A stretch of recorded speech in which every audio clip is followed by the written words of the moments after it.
Diet soda, the cure for the common cola, or just another guilty pleasure? You'd think this would be a pretty cut and dried case. On the one hand, we've got a fizzy fun candy drink with some questionable numbers on the label, but on the other hand, we've got a fizzy fun candy drink that has... wait, nothing? Well, close to nothing anyway. What could go wrong? Well, I wouldn't be here if it wasn't complicated. Diet sodas don't have the same reputation as lemon cleanses. Chances are if you've opted for a diet drink with friends around, you've gotten more of an earful than a mouthful regarding that sweet treat. Despite having an image as a healthier, tasty beverage alternative, diet sodas have always been challenged by claims of being, well, anything but. What are these allegations? Where do they come from? Well, get cozy, folks. We've got some stories to pour over and a couple of suspects booked in for an appearance tonight. But first... we're taking a look at an issue from a variety of perspectives. Chances are we'll get more than a few answers, so once again, we're not trying to tell you what is or isn't healthy. If you're drinking something, chances are there's a label on the back or a website to learn more information. This is meant to be an unbiased approach to a controversial subject. With that out of the way, let's get into it. Sodas are a sweet drink containing carbonated water and flavoring. I'm told they're a refreshing, crisp beverage, but I wouldn't know personally. I don't touch the stuff. Not hot enough. We'll be focusing on diet sodas particularly for this episode, but it wouldn't be research if we didn't start at the source. So let's briefly skim over the history of carbonated beverages.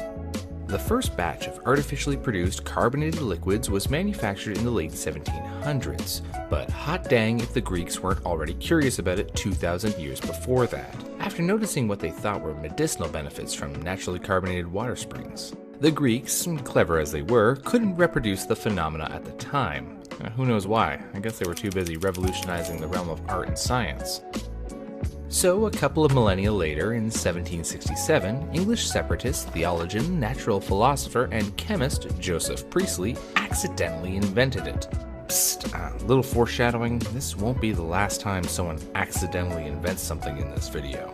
Naturally carbonated beverages had already existed, mind you, considering not just the spring water mentioned before, but the many fermented alcoholic drinks across history. But Priestley had constructed a lab environment capable of bringing carbonation to water without fermenting a bunch of produce in a barrel.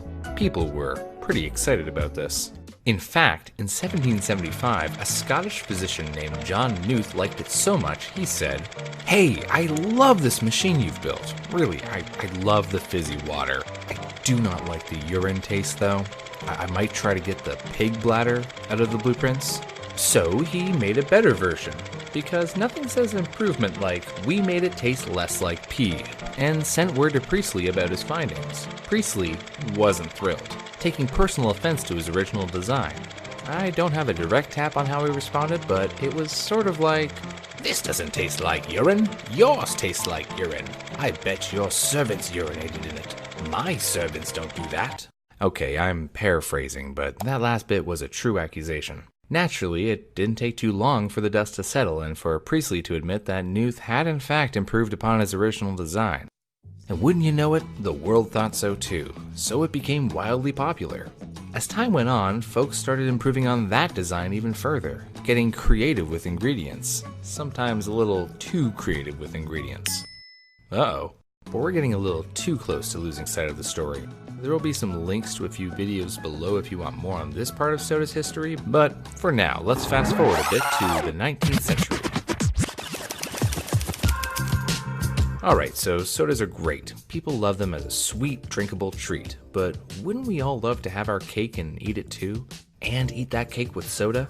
Well, never you fear, because along came a Russian chemist named Konstantin Fallberg, who proceeded to revolutionize the soda industry with coal tar derivatives. Wait, what?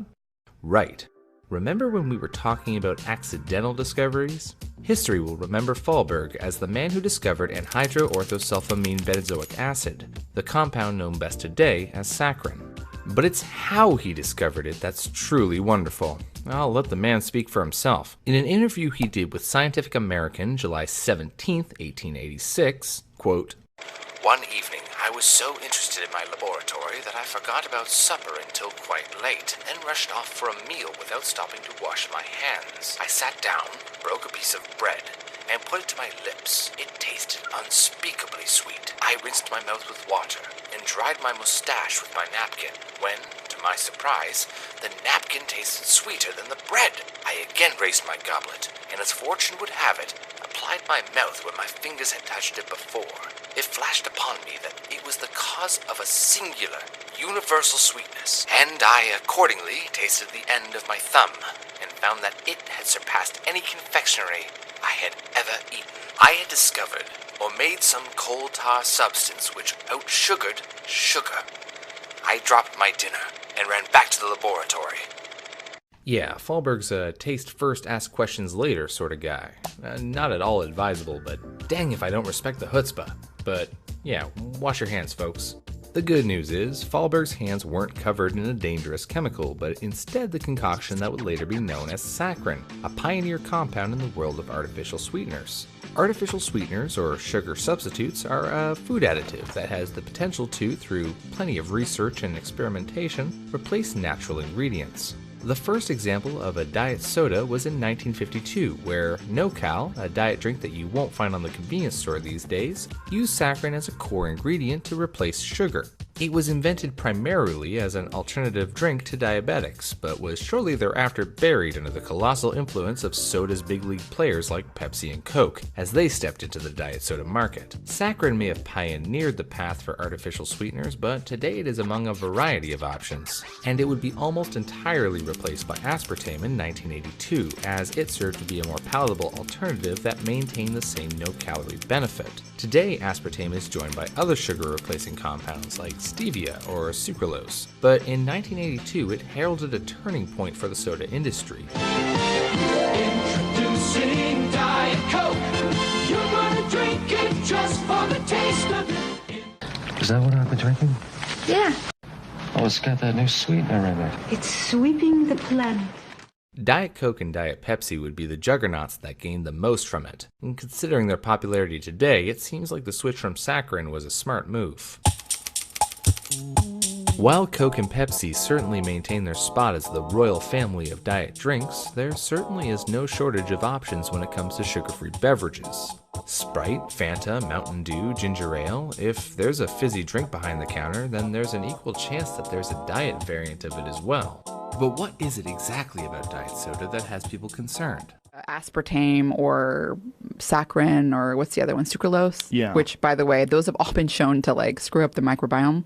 Yeah, those are really bad. Research continues about how these sweeteners affect appetite. Serious conditions such as asthma, lymphomas and leukemia, brain tumors and brain cancer, irritable bowel syndrome, Parkinson's, multiple sclerosis, and epilepsy. Saccharin, during its heyday, wasn't just critiqued for its less than palatable aftertaste. Many also considered it a potential carcinogen, primarily around 1981.